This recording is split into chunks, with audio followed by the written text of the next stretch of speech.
다 함께 일어나셔서 우리 33절에서 16장 14절 말씀 한 절씩 교독하겠습니다. 우리 16장 6절까지만 봉독하겠습니다. 자, 33절 제가 먼저 읽겠습니다. 유다의 아사 왕 셋째 해에 아이야의 아들 바하사가 디르사에서 모든 이스라엘의 왕이 되어 24년 동안 다스리니라.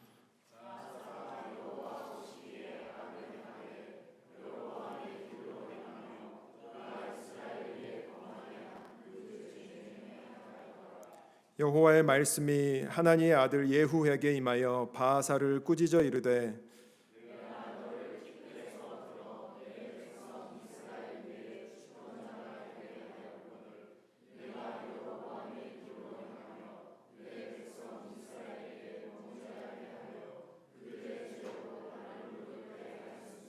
내가 너 바하사와 내 집을 쓸어버려 내 집이 느밧의 아들 여로보암의 집같이 되게 하리니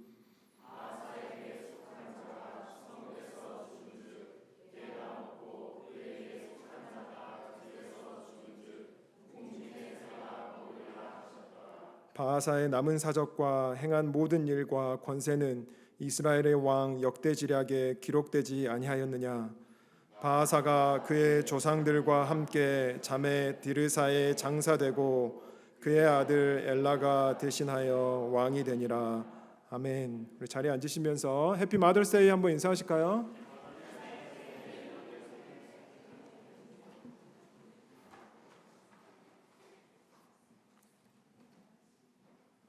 꽃을 달고 계셔가지고 누가 꽃인지 모르겠습니다. 죄송합니다. 자, 솔로몬 이후에 이제 이스라엘이 이제 북이스라엘 그리고 남유다 이렇게 이제 갈라지는 것 우리가 너무 이제 많이 들어서 아시겠죠.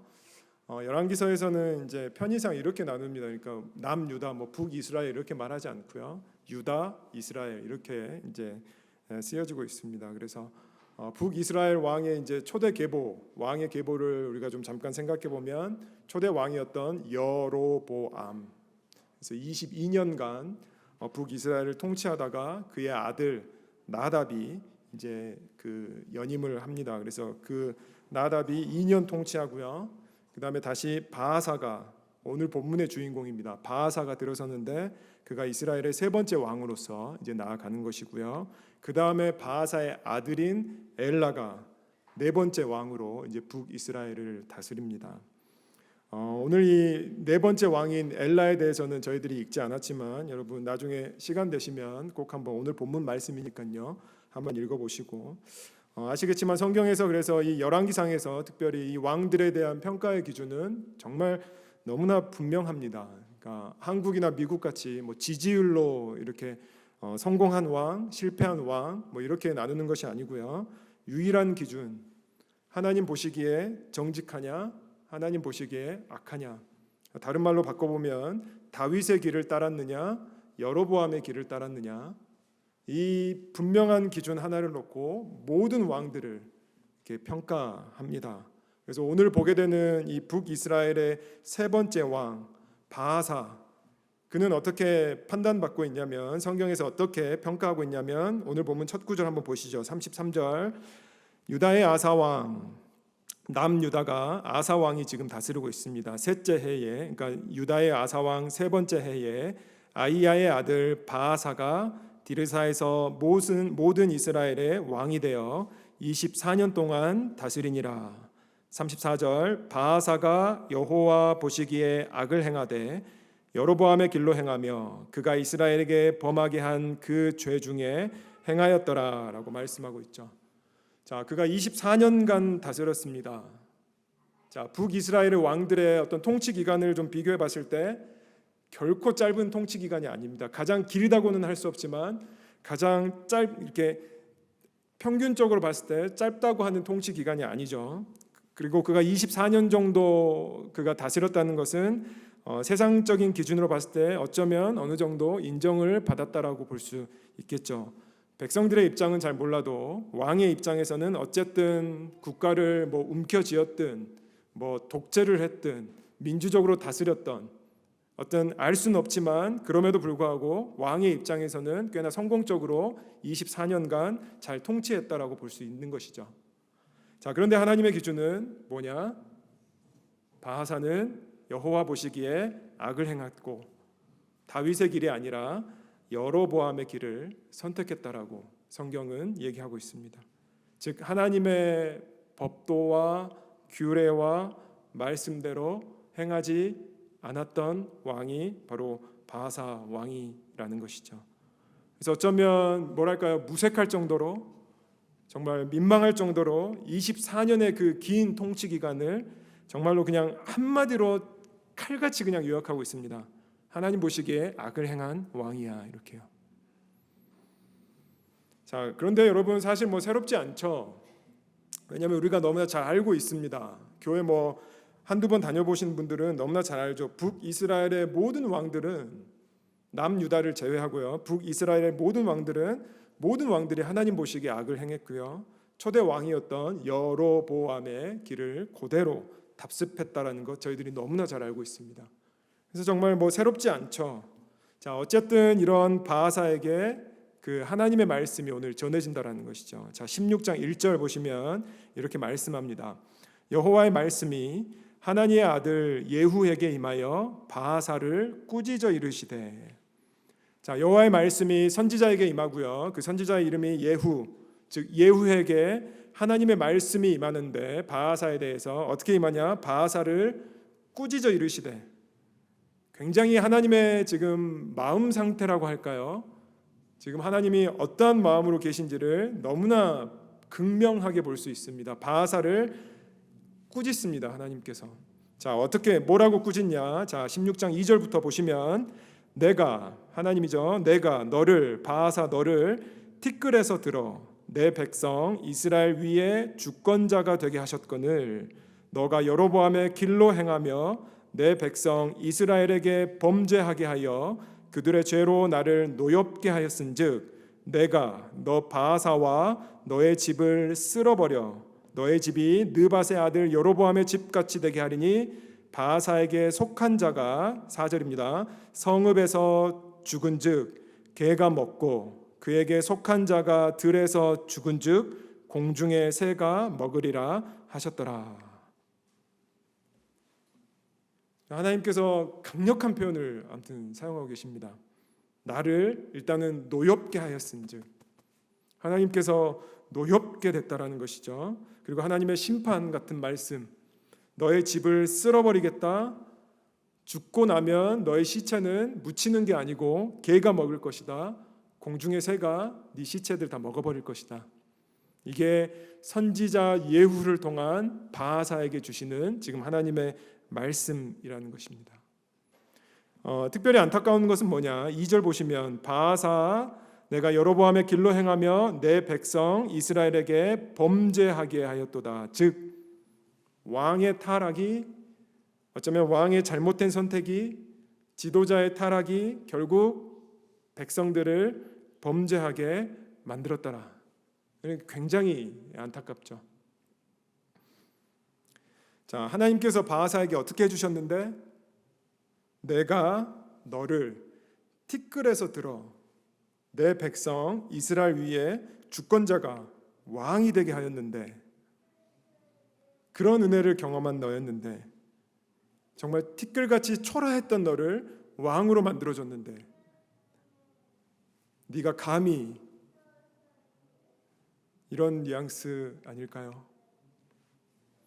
여러분, 그런데 여기 내가 너를 티끌에서 들어 내 백성 이스라엘 위에 주권자가 되게 하셨는데, 여러분 우리가 이 표현을 조금 깊게 보실 필요가 있습니다. 여러분, 그러니까 제가 방금 말했지만 이게 무슨 말입니까? 티끌같이 정말 자격 없고 초라하고 먼지 같은 너를 내가 전적인 은혜로 너를 선택해서 그 모든 사람이 되고 싶어하는 왕이라는 그 최고의 권력의 위치에 내가 너를 세웠고, 그래서 왕이 되는 은혜를 허락했음에도 불구하고 너가 감히 그딴 식으로 해? 뭐 이런 말일까요? 여러분, 이런 식으로 접근한다면 우리가 여전히 좀 뭐랄까요, 세상의 관점으로 계속해서 이 말씀을 보고 있는 게 아닐까 그런 생각이 좀 들더라고요. 그러니까 무슨 말이냐면 만약에 하나님께서 티끌 같은 바하사를 이스라엘의 주권자로 삼지 않았으면, 티끌 같은 바하사를 이스라엘 왕으로 삼지 않았으면 하나님께서는 그럼 노하시지 않으셨을까요? 이스라엘의 왕이 아니니까 괜찮아, 하나님께서 anger 이렇게 안 하셨을까요? 그러니까 더 직설적으로 얘기하면 너가 티끌 같았지만 왕이 됐으니까 은혜고, 너가 왕이 되지 않았으면 이건 은혜가 아니라고, 이런 접근식으로 우리가 이 말씀을 봐야 되는 걸까요? 아니라는 것입니다. 자, 그럼 뭐냐, 이 말씀을 우리가 정말 주의 깊게 보셔야 될 게 뭐냐면, 내가 너를 티끌에서 들어 내 백성 이스라엘의 주권자가 되게 하셨다라는 것은 너가 티끌이었는데 내가 들어서 너에게 이스라엘의 왕으로서 말씀을 너에게 주었다라는 것이죠. 네가 티끌이었는데 감히 하나님의 말씀이 너에게 주어졌다라는 것입니다. 그런데 왜 그 말씀을 벗어나느냐라는 것이죠. 네가 왕으로서 말씀에 붙들려진 자이고, 네가 왕으로서 말씀을 들은 자인데 왜 그 말씀은 내팽겨치고 다윗의 길이 아니라 여로보암의 길로 가느냐라는 꾸짖음이신 거죠. 여러분, 그러면 우리가 이런 관점에서 우리가 이 티끌이라는 표현을 좀 더 살펴볼 필요가 있습니다. 왜 열왕기서의 저자는 이 티끌이라는 단어를 사용하고 있고, 우리가 티끌이라는 것을 이미지화 시켜봤을 때 우리에게 티끌의 어떤 취약점이 뭐냐, 이런 것들을 좀 생각해 보게 되면 뭐 이런 걸까요? 티끌, 그러니까 미약하다, 초라하다, 보잘것없다, 심지어 지저분하다, 쓸모없다, 이런 식의 어떤 접근도 볼 수 있을 것 같고요. 또 이런 식으로도 볼 수 있을 것 같습니다. 티끌 같은 인생은 기준이 없는 인생이라고 볼 수 있겠죠. 왜요? 기준이 없기 때문에 티끌은 바람이 이쪽으로 불면 이쪽으로 훅 날아가고요, 또 바람이 저쪽으로 불면 이 티끌은 저쪽으로 훅 날아가는 기준이 없는 인생이 곧 티끌 같은 인생이라고 표현하지 않았을까요? 그래서 인생의 진정한 진리의 어떤 기준이 없는 자가 티끌 같은 인생이라고 저희들이 말할 수 있다라는 것이죠. 그러니까 삶의 기준이 없으면 우리가 어떻게 됩니까? 남들이 좋다고 하면 남들이 좋다고 하는 대로, 미국이 좋다고 하니까 미국에서 살고 싶고, 한국이 좋다고 하니까 한국에서 살고 싶고, 사업하면 돈을 많이 번다고 하니까 사업하고 싶고, 직장 다니면 안정하다고 하니까 직장 다니고 싶고, 내가 이게 마음에 들면 이거를 하고, 내가 저게 마음에 들면 저거를 하고, 이게 마음에 안 들면 안 하고, 저게 마음에 안 들면 안 하고, 그러니까 이런 삶의 기준이 없는 삶이 오늘 열왕기서 저자가 말하는 티끌 같은 삶이 되지 않을까요? 그래서 이사야가 티끌이라는 표현을 이렇게 패러프레이즈합니다. 이사야서 53장 6절, 우리는 다 양 같아서 그릇 행하여 각기 제 길로 갔거늘. 우리는 다 양 같아서 그릇 행하여 각기 제 길로 갔거늘. 기준이 없는 인생, 그릇 행하여 각기 나의 길로 가는 인생, 이것이 바로 티끌과 같은 인생이라고 볼 수 있는 것이죠. 자, 이것이 여러분 포스트 모더니즘, 우리가 살고 있는 시대를 가장 대표적으로 말해주는 거 아닙니까? 너가 맞다, 네 마음이 맞다, 네 마음이 맞으니까 무조건 공감해줘야 된다, 네가 좋으면 그게 좋은 거다, 네가 싫으면 그게 싫은 거다, 너가 좋아하는 것을 찾아라, 너가 행복해하는 것을 찾아라, 네 심장이 뛰는 일들을 찾아라. 그래서 이것도 해보고 저것도 해봐라. 그러니까 여러분, 이런 관점에서 지금 문제가 뭐냐면 우리가 우리 스스로의 힘으로 기준을 세울 수 있느냐, 내가 내 스스로의 스탠다드, 기준을 세울 수 있느냐. 여러분, 내가 정말 좋아하고 행복하는 것이 무엇인지를 내가 정말 찾을 수 있을까요? 우리 인간이 설령 그것을 찾았다 할지라도 그것을 이룰 수 있을까요? 설령 그것을 이루었다 할지라도 삶의 행복감, 만족감이 정말 있을까요? 제가 어제 그 결혼식 같은 예배, 이 말이 좀 이상하지만 우리 예전에 청년부에서 우리 형제와 자매가 만나가지고 이제 갔다가 다시 여기서 이제 미국 지인들 모아가지고 어제 결혼식 같은 예배를 좀 제가 인도를 했는데 제가 이 말씀 나눴습니다. 예배 때 티끌과 같은 우리의 상태를 성경에서는 그래서 어떻게 표현하냐? 그러니까 우리가 inflated, 그러니까 부풀어져 있다, ready to burst. 그래서 이렇게 바늘 같은 것으로 톡 치면 팡 터진다. 그게 우리의 티끌 같은 모습이다. 그래서 첫 번째 어떤 모습이 있냐? 우리는 항상 empty, 비어 있다. 항상 비어 있음을 저희들이 항상 우리 셀프가 됐든 이고가 됐든 우리 자아가 됐든 티끌과 같이 비어 있다. 첫 번째. 두 번째, 그래서 항상 우리 내면은 자아는 바쁘다. 왜? 어텐션을 받아야 되기 때문에, 사람들과 비교하기 때문에, 저 사람은 이게 없지만 나는 이게 있기 때문에 나는 잘하고 있어. 항상 바쁘다. 세 번째, 그래서 프레즈, 연약하다. 저 사람은 이거를 갖고 있는데 나는 이만큼 갖고 있으면 나는 항상 비교당한다.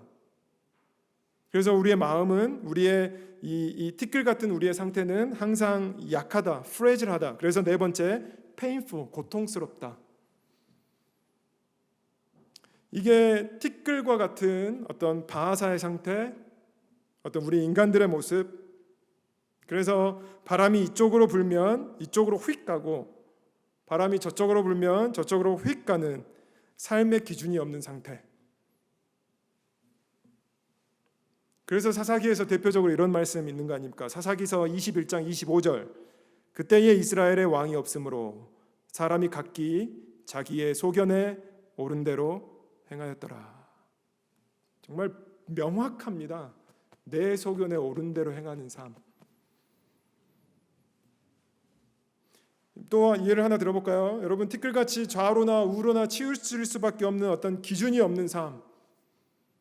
자, 새로운 리더십으로 들어섰습니다. 여호수아가 모세의 어마어마한 그 great leadership 다음에 여호수아가 들어서죠. 가나안 정복을 완수해야 된다는 그 사명이 지금 여호수아 가운데에 주어졌습니다. 자, 하나님의 말씀이 어떻게 적혀져 있습니까? 여호수아 1장 7절. 오직 강하고 극히 담대하여 나의 종 모세가 너에게 명령한 그 율법을 다 지켜 행하고 우로나 좌로나 치우치지 말라.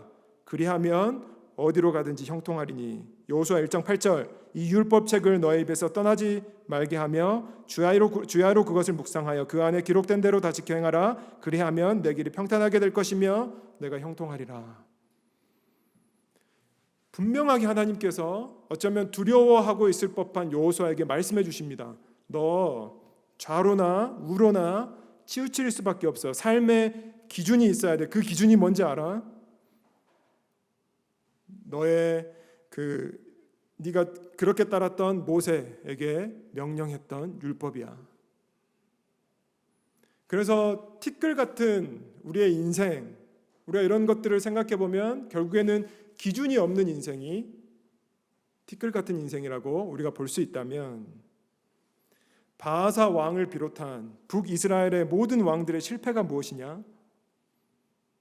티끌 같은 저들에게 어쩌면 하나님의 왕이라고, 그것이 은혜라고, 그 권력이 주어진 게 마치 하나님의 도우심이고 은혜라고 주어졌다는 그게 아니고, 하나님의 말씀, 인생의 기준이 저들 가운데에 임하고 생겼는데 그 기준을 가지고 살아내지 못하고 여전히 기준이 없는 채로, 아니면 애써 주신 기준을 외면한 채로 아빠가 했으니까, 선대 왕들이 그대로 해서 잘 먹고 잘 살았으니까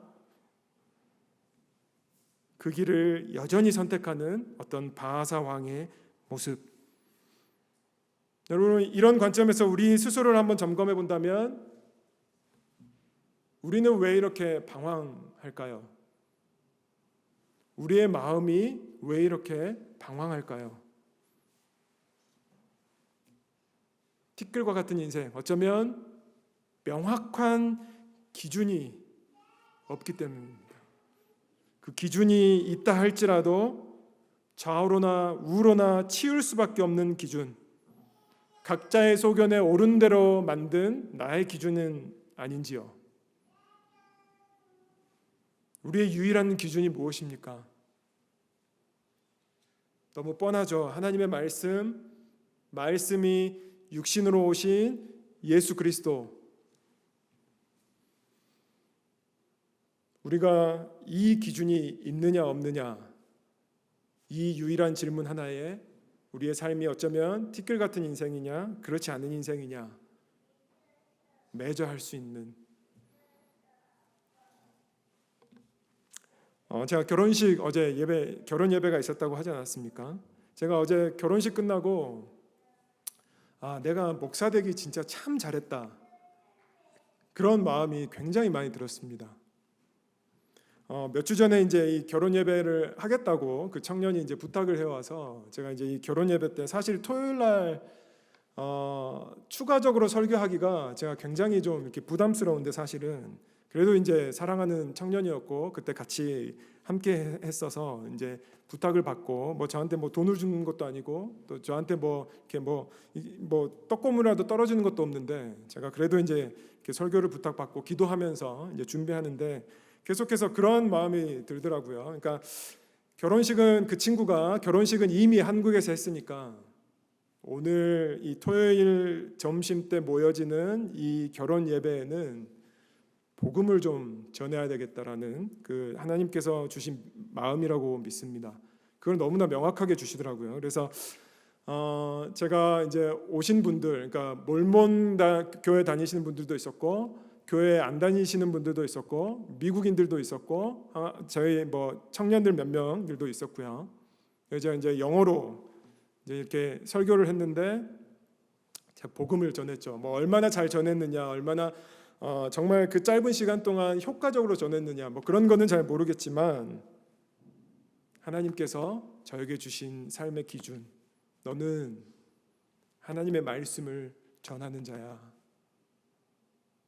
그 기준대로 제가 쓰임 받고 있다는 것에,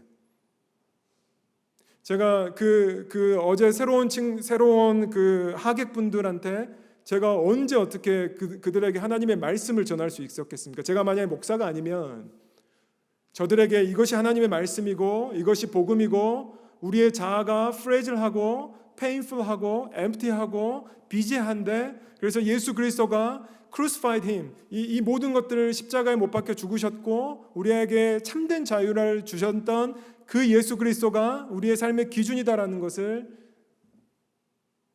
어제 어떻게 제가 나눌 수 있겠냐고요. 그러니까 하나님께서 뭐 제가 잘 전했든 못 전했든 하나님께서 나를 사용하시는구나. 기준. 말씀 하나만 더 마치고 오늘 설교를 마무리하겠습니다. 여러분, 오늘 점심을 지금 청년들이 준비하고 있습니다. 아마 지금 주방에서 열심히 준비하고 있을 것 같은데요. 제가 이제 우리 한전도사님하고도 나눴고 10계명의 5계명 보면 부모를 공경하라라는 말씀이 있죠. 이게 이제 삶의 기준입니다. 왜냐하면 우리가 말씀이 삶의 기준이니까요.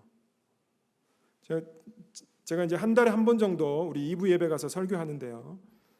우리 청년들에게 나눴습니다. 주방 봉사하자, 마더스데이에.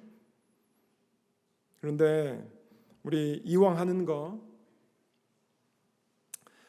우리 청년들에서 좀 이렇게 각자 우리 교회 돈 쓰지 말고 음식 준비하는 거, 카네이션 하는 거 돈 쓰지 말고 교회 돈 쓰지 말고 우리 각자 한번 모아보자. 제가 이렇게 우리 한전도사님하고 상의해가지고 같이 좀 도전을 했죠, 청년들한테. 그래서 비록 친부모는 우리 여기 없지만 우리 친부모를 공경하는 마음으로 우리 교회 집사님들, 교회 어르신들 한번 섬기자. 여러분, 그런데 청년들이 십시일반 모인 돈이 얼마인지 아십니까, 여러분? 1,005불 모였습니다. 이제 이 돈 가지고 청년들 재료 사고 음식 사고 그다음에 꽃 카네이션 만들고 지금 다 이렇게 오늘까지 이렇게 했습니다. 여러분, 이 청년들이 요새 교회 떠난다고 하는데 여러분, 이런 청년들이 사실은 어디 있습니까? 제가 자랑하는 게 아니고요. 우리 한전도사님 칭찬하는 게 아니고요. 박수까지 치시면 여러분, 청년들이 그러니까 이거죠. 그러니까 이 이벤트만큼은 말씀의 기준. 그러니까 이 기준을 가지고 한번 저들이 나아가겠다라고 여호수아 1장 7절 오직 강하고 극히 담대하여 나의 종 모세가 너에게 명령한 그 율법을 다 지켜 행하고 우로나 좌로나 치우치지 말라. 그리하면 어디로 가든지 형통하리니. 자, 그래서 이렇게 막 기도가 나오는 겁니다. 우리 청년들 이렇게 말씀의 기준대로 살아갈 때마다 하나님께서 주시는 형통함이 저들 가운데 가득히 임하게 해달라고. 마찬가지로 여러분들께도 도전드립니다. 여러분, 삶의 기준을 하나님의 말씀에 두고 그 기준대로 좌로나 우로나 치우치지 않고 티끌같이 기준이 없이 그냥 이리저리 이런 게 아니고 그 말씀의 기준을 가지고 어디를 가든지 우리 사랑하는 성도님들, 하나님께서 허락하시는 형통함, 이 형통함을 계속해서 경험하시고 누리시면서, 그래서 결국 하나님의 형통함을 바꿔보면 이런 거 아닐까요? 네가 명령한 그 말씀의 기준대로 행하니까 내가 반드시 책임져 주겠다. 여러분, 이 은혜, 그 말씀 붙들고 기준 되신 그 말씀으로 우리 나아가시는 우리 사랑하는 성도님들 되시기를 주님의 이름으로 축복합니다. 우리 한번 기도하셨으면 좋겠습니다. 우리 시간 한번 기도하실 때 여러분의 삶 가운데 혹시 기준이 무너져 있다면, 그리고 여전히 내가 세운 기준으로 계속해서 나의 삶을 나아가고 싶은 여러분들의 우리들의 어떤 부족한 부분이 있다면 하나님 다시 한번 말씀의 기준을 세우고 그 말씀으로 저희들 좌로나 우로나 치우치지 아니하고 어디를 가든지 하나님께서 주시는 형통함으로 담대함으로 나아갈 수 있는 나의 삶이 되게 해달라고 우리 시간 함께 기도하면 좋겠습니다. 다 같이 기도합니다. 아버지 하나님, 감사합니다. 말씀하여 주시니 감사합니다. 우리의 인생을 책임져 주시겠다고 하시니 하나님 참 감사합니다. 하나님, 우리가 연약해서 때로는 좌로도 치우치고 때로는 우로 치우치고 계속해서 각자의 소견에 옳은 대로 행하고 있는 모습들이 우리의 삶 가운데 있다면 아버지 하나님, 저희들 티끌과 같이 기준이 없는 인생이 아니라 이미 예수 그리스도 성육신하셔서 우리 가운데에 기준을 삼아주시고 하나님의 그 놀라운 기준으로 말미암아 우리에게 형통함을 주시기 위해서 아버지 하나님, 저희들 다시 한번 그 기준대로 나아가는 인생이 될 수 있도록 주님 함께하여 주시옵소서. 아버지 하나님, 세상에 유혹이 많습니다. 세상에 하나님의 기준대로 살아가다 보면 너는 망할 것이야 라고, 손해볼 것이야 라고, 너는 안 될 것이야 라고 수많은 유혹과 어려움들이 있다 할지라도 아버지 하나님, 우리의 인생이 다시 한번 내가 만든 그러한 기준이 아니라, 내가 만든 우상이 아니라 철저하게 하나님의 기준으로 말미암아 예수 그리스도를 기준으로 삼아 나아갈 수 있는 저희들의 신앙이요 저희들의 삶이 되길 원합니다. 아버지 하나님, 저희들 가운데 다시 한번 기준으로 찾아오셔서 말씀하여 주시고, 아버지 하나님, 아낌없이 자기의 몸을 아끼지 아니하시고 모든 것을 다 내쏟으셨던 그 십자가가 우리의 삶의 기준이 될 수 있도록 무너져버린 선악과가 다시 한번 회복되는 역사가 우리의 삶 가운데에 가득히 임할 수 있도록 주님 함께하여 주셔서, 하나님, 우리가 다시 한번 기준으로 말미암아 우리가 어디에 있든지 어디를 가든지 누구와 있든지 하나님께서 허락하시는 형통함을 경험하며 나아갈 수 있는 우리 사랑하는 성도님들 되실 수 있도록 주님 함께하여 주시옵소서. 아버지 하나님, 저희들 가운데 티끌 같은 인생으로 저희들 이 땅의 그 삶으로 나아가는 것이 아니라 하나님의 기준으로 말미암아 나아갈 수 있는 우리 사랑하는 우리 성도님들의 삶이 되실 수 있도록 주님 축복하여 주시고, 말씀하시는 하나님의 살아계신 은혜를 경험하며 나아갈 수 있도록 주님 함께하여 주시옵소서. 우리 계속해서 우리 한 번만 더 기도하면 좋겠습니다. 우리 부모님을 위해서 이 시간 한번 기도하면 좋겠습니다. 그리고 지금 부모님이 되신 분들도 있고 여전히 부모님이 한국에도 또 미국에도 계신 분들이 있겠죠.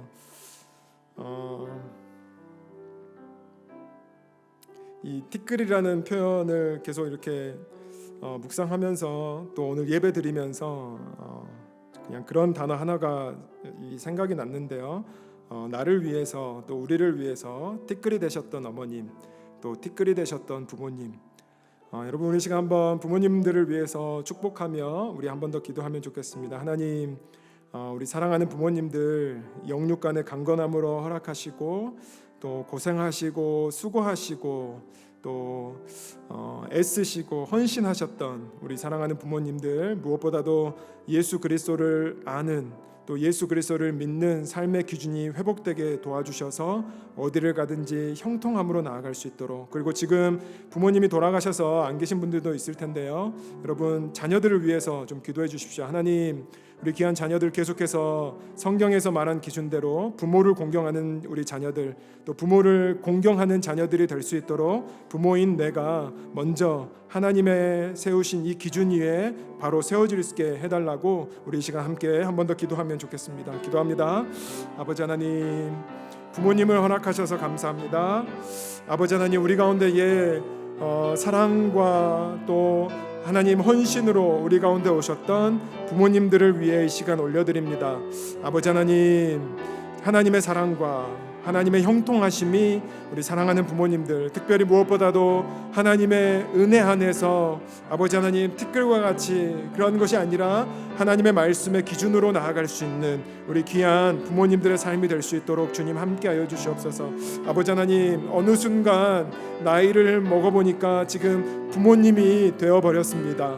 아버지 하나님, 자녀들이 있고 부모로서의 역할을 감당하는 위치에 있는데 주님, 저희들 힘을 주시고 능력을 더하여 주셔서 세상의 방식과 세상의 판단과 세상의 기준으로서의 부모의 역할이 아니라 하나님의 기준을 가진 부모로서, 하나님의 기준 대신 그 하나님의 말씀을 가진 부모로서 우리의 자녀들을 잘 양육하게 하시고, 특별히 저들을 위해 기도하며 나아갈 때마다 저들의 삶 가운데에 말씀 대신 하나님의 기준이 저들 가운데 가득히 임하게 해달라고 아버지 하나님, 저희들 기도하며 나아갈 때마다 하나님 함께 하시고 붙드시는 놀라운 역사 가운데에 저희들 날마다 나아갈 수 있도록 주님 함께 하여 주시옵소서. 아버지 하나님, 그 하나님의 은혜를 주님 앞에 내어드립니다. 오 아버지, 역사하시고 주시옵소서.